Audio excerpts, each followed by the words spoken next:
오늘의 토라 포션의 말씀 창세기 48장 17절로부터 끝절까지의 말씀입니다. 같이 한 목소리로 봉독하시겠습니다. 요셉이 그 아버지가 오른손을 에브라임의 머리에 얹은 것을 보고 기뻐하지 아니하여 아버지의 손을 들어 에브라임의 머리에서 므낫세의 머리로 옮기고자 하여 그의 아버지에게 이르되 아버지여 그리 마옵소서 이는 장자이니 오른손을 그의 머리에 얹으소서 하였으나 그의 아버지가 허락하지 아니하며 이르되 나도 안다 내 아들아 나도 안다 그도 한 족속이 되며 그도 크게 되려니와 그의 아우가 그보다 큰 자가 되고 그의 자손이 여러 민족을 이루리라 하고 그날에 그들에게 축복하여 이르되 이스라엘이 너로 말미암아 축복하기를 하나님이 내게 에브라임 같고 므낫세 같게 하시리라 하며 에브라임을 므낫세보다 앞세웠더라. 이스라엘이 요셉에게 또 이르되 나는 죽으나 하나님이 너희와 함께 계시사 너희를 인도하여 너희 조상의 땅으로 돌아가게 하시려니와 내가 네게 내 형제보다 세겜 땅을 더 주었나니 이는 내가 내 칼과 활로 아모리 족속의 손에서 빼앗은 것이니라. 아멘. 오늘 이스라엘이 에브라임을 축복하는 그 장면이 나옵니다. 이것은 자신의 이제 아들로서 입양된 그 요셉의 둘째 아들인 이 에브라임에게 그 장자로서의 축복을, 또한 요셉의 장자로서 또의 축복을 주시고, 또한 이스라엘의 모든 지파들 가운데서도 가장 번성한 자로 이 에브라임의 지파를 사용하시겠다고 하는 하나님의 약속을 그대로 야곱이 대언합니다. 야곱은 이제 애굽 땅에 온 이후로는 축복의 사람이 되었는데요. 그의 다른 일은 다른 기능은 다 정지하고 또 시력도 멀고 몸의 기능도 거의 다 불이 꺼져가는 것과 같은 그러한 촛불처럼 지금 꺼져가는 중이지만은 그러나 그의 영만은 굉장히 맑은 것을 오늘 우리가 보게 됩니다. 그래서 그가 하나님의 말씀들만을 대언하고 또 하나님의 축복과 그 축복 안에서의 그 예언들을 이들 먼저 에브라임과 므낫세로부터 시작되는 그 축복에서부터 그렇게 전하는 것을 오늘 우리가 보게 됩니다. 그래서 그 자신의 오른손을 에브라임의 머리에 얹은 것을 보고 그 요셉이 기뻐하지 아니하고 다시 그 손에 그 어긋난 손을 풀려고 지금 그렇게 그 아버지의 손을 들어서 에브라임의 머리에서 므낫세의 머리로 옮기고자 할 때에 그의 아버지가 이르되 아버지여 그리 마옵소서 이는 장자이니 오른손을 그의 머리에 얹으소서 이렇게 말합니다. 그래서 그 하나님의 나라는 우리가 볼 때에는 기이한 일들이 일어나는 것처럼 보이고 또 우리가 볼 때는 이 세상의 상식 가운데서 이해할 수 없는 그런 파격과 또한 그러한 조금 이상하다 싶은 일들이 일어날 때가 있어요. 그것이 이제 하나님의 나라입니다. 우리가 이 세상에서 다른 나라에 가서 받는 문화적인 충격이 있죠. 간혹 어느 나라에 가면 손으로 음식을 먹고 어느 나라에 가면 여름에도 코트를 입고 다니고 그러한 그 문화적인 충격들이 있는데 그것과 마찬가지로 우리 지금 이 세상에 이 땅의 나라의 백성들의 눈에서는 잘 이해되지 않는 하나님 나라의 어떤 법칙들 또 하나님 나라의 그 이야기들이 있는 것입니다. 전통들이 있는 것입니다. 그런데 특별히 오늘 이 일은 그 차자에게 그 둘째 아들에게 복을 준다라고 하는 것은 물론 그 이전에 이삭과 또 이스마엘 그리고 야곱과 또 에서의 이야기 가운데서 쭉 이어져 내려오는 그러한 전통이기도 하지만은 그러나 하나님 나라에서 꼭 반드시 또 그 둘째 아들이 복을 받는다 이런 것이 아니라 첫째 아들이 복을 받는 것이 원래 맞는데 그런데 파격적으로 둘째 아들이 지금 복을 받는 일 가운데로 들어가게 되었다는 것입니다. 그래서 에브라임이 므낫세보다 더 많은 복을 받게 된 이유가 무엇이냐? 그것은 뭐 다른 이유가 있는 것이 아니고 지금 이 예언적인 예표가 여기에 있고 예수님께서도 말씀하신 것처럼 그러나 나중된 자가 먼저 될 자가 많을 것이요 또한 먼저 된 자가 나중될 자가 많으리라 하신 말씀 그대로 지금 이스라엘과 이방이라고 할 때에 그 이방을 성경에서는 유다와 에브라임이라고 그렇게 표현합니다. 그러니까 지금 우리가 생각할 때 이스라엘과 이방이다라고 그렇게 말하는 것을 그 대표적인 그 지파들 두 지파를 꼽아서 유다와 에브라임이라고 말하는데 왜 그러냐면 유다는 이제 다윗의 왕국 전통적으로 남유다에서 계속 뭐 바벨론으로 포로로 끌려갔다가도 온전하게 다시 예루살렘으로 돌아와서 나라를 회복시키고 그리고 뭐 그렇게 되었던 사람들이 유대인들이죠. 유다 지파의 유대인들이죠. 그래서 우리가 그 요즘에도 뭐 주라고 하고 유대인이라고 할 때에 그것은 이스라엘의 12지파 가운데 한 지파인 유다 지파를 지칭하는 것입니다. 그리고 유다 지파만 남았고 나머지 12지파 북이스라엘로 지칭이 되는 그 지파들이 다 사라지게 되었는데 아수르에 의해서 온 열방 가운데로 흩뿌려지게 되었는데 그들을 바로 에브라임이라고 하는 것입니다. 그런데 이 에브라임을 흩뿌리신 이유는 에브라임의 멸망이 아니라 물론 에브라임의 표면적으로는 에브라임의 멸망이지만 그러나 온 열방의 구원을 위해서였음을 성경은 계속해서 증거하고 있습니다. 우리가 생각할 때 그리스도 예수께서 십자가에 달리신 것은 예수님의 어떤 개인적인 죽음이다 라고 그렇게 표면적으로는 그것이 사실입니다만 진리는 무엇입니까? 예수님께서 십자가에서 달려 죽으심으로 말미암아서 온 인류가 죄와 사망의 법에서 구원을 받은 것이죠. 그것과 마찬가지로 에브라임의 멸망은 온 열방의 구원과 깊은 관련이 있습니다. 온 열방 안에 말하자면 이스라엘의 씨앗을 주님께서 심으신 것입니다. 오늘 마리아의 몸에 예수 그리스도라고 하는 생명의 씨앗이 심겨지고 그리고 은총을 크게 받은 자여 두려워하지 말라. 주께서 너와 함께 하시니라고 말씀하시는 것처럼 마치 처녀가 잉태하는 것과 같은 역사, 그것이 바로 에브라임의 멸망을 통하여서 이 온 세상 가운데 모든 유럽 그리고 러시아, 중국 또 한국, 일본, 대만 할 것 없이 이 에브라임의 씨앗을 주님께서 심어 주신 것입니다. 그래서 에브라임은 번성하고 또한 씨앗으로 심겨지는 것입니다. 그래서 주님의 백성들로 다 우리를 이 에브라임이 이스라엘에게 입양됐던 것처럼 우리도 이스라엘에게 입양되기 위해서 이 에브라임을 주님께서 흩으신 것입니다.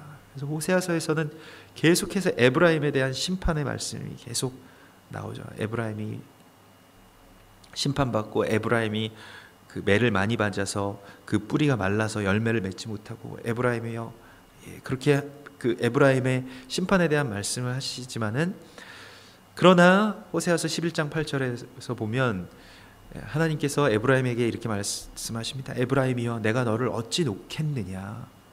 에브라임이여, 내가 어찌 너를 버리겠느냐. 내가 어찌 너를 아드마같이 놓겠느냐. 내가 어찌 너를 스보임같이 두겠느냐.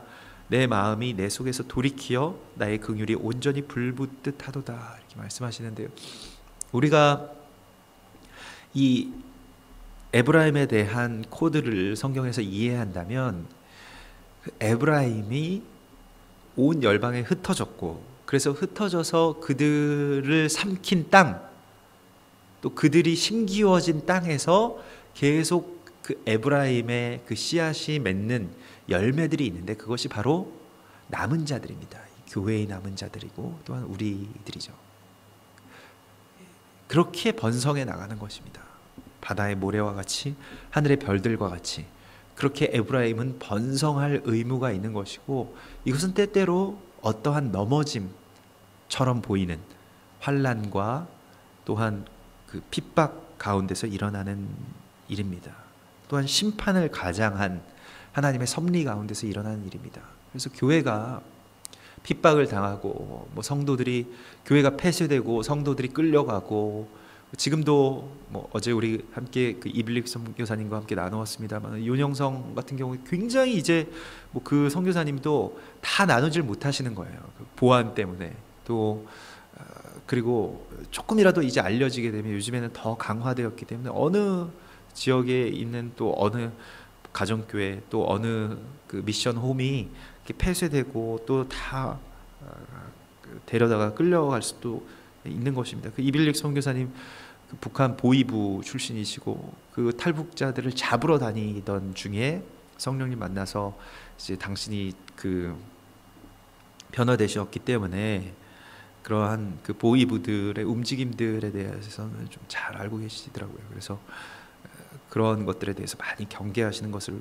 보게 되었는데 교회가 그러한 핍박 가운데 들어가고 때때로 사람들이 넘어지고 때때로 뭐 초대교회 가운데서는 뭐 그 맹수들 앞에 던져지게 되고 또 검투장 가운데 끌려가게 되고 이러한 일들이 일어나게 되는 것 우리가 볼 때에는 그것이 그저 교회에 닥친 재앙이고 또 고난일 뿐이고 저주일 뿐이고 뭐 실패일 뿐이고 교회는 그저 그냥 번성하기만 해야만 해요. 그러니까 우리가 생각하는 번성이라는 것은 숫자적인 번성이죠. 그래야만 교회가 부흥이 있다라고 생각하지만은 그러나 에브라임이 많은 숫자로 더 하나님의 안에서 번성하게 되는 것은 물론 그렇게 숫자적인 부흥이 있을 때도 물론 번성입니다만은 반대가 될 때 에브라임이 넘어질 때는 더 많은 번성이 있는 것입니다. 교회는 씨앗이 되어서 땅에 삼켜져야만 어떻게 보면 그것이 그 예수 그리스도와 그런 생명의 씨앗이 이 땅 가운데 뿌려지는 것처럼 한 알의 밀이 땅에 떨어져서 죽으면 많은 열매를 맺고 죽지 아니하면 그저 한 알 그대로 있느니라. 우리가 한 알의 씨앗이 아무리 크면 뭐합니까? 아무리 매끈하고 아무리 번드르르 하면 그러나 그것이 한 알 그대로 남아있다면 그것이 무슨 소용이 있을까요? 우리 교회도 이와 같이 한 교회만으로 남아있다면 무슨 의미가 있을까요? 심겨진 여러 교회로 또한 그렇게 많은 열매들을 맺어야만 주님의 거룩한 그 은혜의 역사들을 이루어가는 것입니다. 교회는 바로 그러한 사명 가운데 그러한 에브라임의 사명 가운데 있는 것입니다. 그래서 물론 므낫세에게도 그러한 복을 주셨지만 이제 에브라임에게 그런 복을 주시면서 하나님께서 그가 바로 그 번성하는 그러한 그 이스라엘이 될 것이다 라고 말씀하시고 이스라엘이 너로 말미암아 축복하기를 하나님이 내게 에브라임 같고 므낫세 같게 하시리라. 축복의 그 이유, 축복의 이름이 되는 거예요. 하나님이 에브라임 같을 것이다 라는 축복을 하나님이 당신에게 에브라임 같기를 원합니다 라는 축복을 하게 될 것이라는 것입니다. 에브라임은 얼마나 복된 이름인가요? 부흥이라는 이름입니다. 에브라임의 이름 자체가 부흥이라는 이름이죠. 우리가 주일날에도 함께 나눴습니다만 부흥이라는 것은 물론 숫자적으로 번성하는 것도 부흥입니다만 그 반대로 우리가 핍박받고 고난받는 것도 부흥인 것입니다. 이러한 하나님이 우리에게 에브라임 같은 그러한 복을 주실 것을 우리는 믿는 것입니다. 그래서 에브라임이 그렇게 이스라엘 땅에서 강성하여서 가장 큰 지파를 이루고 북이스라엘의 그러한 수장의 나라, 한 나라를 이룰 정도로 엄청나게 강성해진 것도 에브라임의 번성이지만은 그러나 에브라임이 심판을 받고 아수르에게 끌려가서 온 열방 가운데 흩어진 것도 또한 부흥인 것입니다. 사도행전에 보면 교회의 부흥의 역사들의 시점이 먼저는 스데반 집사님의 죽음, 그리고 야고보 사도의 죽음, 그것이 어떤 한 분기점들이 됩니다. 그리고 이제 사도행전이 맞춰지게 되면 사도 바울과 또한 베드로가 차례로 이제 순교를 당하게 될 것인데 그때마다 교회에 엄청난 부흥들이 있는 것입니다. 오히려 우리가 생각할 때는 그러한 신실하고 또 그러한 위대한 그 교회의 지도자들이 죽는다는 것은 오히려 교회가 쇠퇴되는 일이라고 생각이 되지만, 그러나 하나님의 말씀은 날로 흥왕하여 더하더라. 이것이 야고보 사도의 죽음 가운데의 결론입니다. 그 야고보 사도가 죽음으로써 그 교회의 이스라엘의 믿는 자들이 열방으로 흩어지게 되면서 어떤 일이 일어났습니까? 말씀이 날로 흥왕하여 더하더라. 이렇게 된 것입니다. 그래서 오늘 주님께서 이런 복을 주시는데, 그 이스라엘이 요셉에게 이르되 나는 죽으나 하나님이 너와 함께 계시다. 너를 인도하여 너의 조상 땅으로 돌아가게 하시려니와 말씀하시면서 훗날에 있을 그 출애굽에 대한, 그리고 출애굽할 때 백성들이 요셉의 유고를 가지고 가게 되죠. 내가 내게 내 형제보다 세겜 땅을 더 주었나니 이는 내가 내 칼과 활로 아모리 족속의 손에서 빼앗은 것이라. 이 말씀 그대로 요셉의 유골은 세겜 땅에 장사됩니다. 왜냐하면 이 세겜 땅 요셉에게 주신 땅이기 때문에 요셉의 유골을 가지고 가서 세겜 땅에 묻고, 거기에 요단강을 건너갈 때에 요단강에서 각 지파별로 하나의 돌씩을 취하여서 세겜 땅에 지계석을 세우죠. 그 비석을 세우게 되고, 요단강을 우리를 인도하여 내신 12지파를 인도하신 하나님을 찬양합니다. 세겜 땅은 그러한 그 이스라엘의 성지이고, 특별히 북이스라엘이 성지로 삼았던 곳 가운데 하나입니다. 그러나 이 세겜 땅에 대하여서 이것을 이제 그냥 지명으로 보면 세겜 땅이라고 할 수도 있겠고, 또한 이것을 그 세겜이라는 말을 이제 의역하면 너에게 갑절의 몫을 주리라고 말씀하십니다. 이거 이제 중첩적인 표현이죠. 세겜 땅 지명적으로도 쓰인 것이고, 그래서 훗날에 요셉이 장사될 곳, 다시 이것은 무엇이냐면 다시 요단강을 건너서 가나안 땅을 너희에게 주리라고 하는, 그 땅을 주리라고 하는 그 말씀을 이제 요셉에게 약속으로 주신 것이고, 또 한 가지, 지금 요셉에게 2배의 축복, 갑절의 축복을 너에게 주겠다. 갑절의 몫을 너에게 주노라고 말씀하시고, 그래서 에브라임과 므낫세를 이제 자신의 아들로 이렇게 받아들이게 되죠. 그래서 요셉이 받을 몫이 그 에브라임과 므낫세에게 그대로 2배로 흘러가게 되는 것을 보게 됩니다. 그래서 이것은 내가 내 칼과 활로 아모리 족속의 손에서 빼앗은 것이니라. 이 복을 우리가 준다라고 하는 것은 그래서 이때까지 그냥 그냥 내가 가진 것을 편안하게 주는 것이 아니라 칼과 활로 그 대적에게서 빼앗은 것을 주는 것입니다. 이것이 이제 축복이죠. 나의 목숨을 걸고, 하나님이 예수 그리스도께서 우리에게 평강을 전하시고 샬롬이라고 하실 때의 그 느낌이 어떠했을까요? 부활하신 이후에 예수님께서 샬롬이라고 말씀하실 때의 그 느낌이 바로 이러한 느낌이었을 것입니다. 내가 대적들에게서 빼앗은 샬롬을 너희에게 주노라. 이것은 세상이 주는 것과 같지 않다.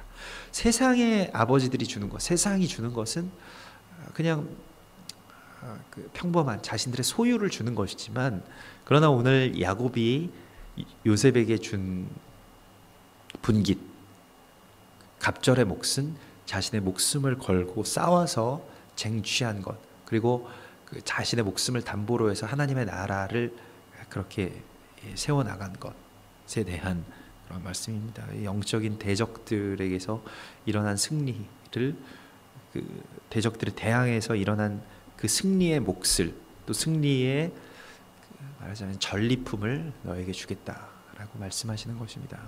오늘 우리는 이와 같은 에브라임의 이 흩어진 이 모든 에브라임의 그 남은 자들입니다. 우리에게 이와 같은 생명, 또 이와 같은 그 자녀로서의 편입, 그래서 하나님의 나라의 아들, 딸로 입양되고, 그리고 2배의 몫을 받는 그런 거룩한 하나님의 백성들로 하나님의 자녀로 우리를 부르신 우리 주 여호와 엘로힘의 이름을 찬양합니다. 우리 같이 기도하시겠습니다.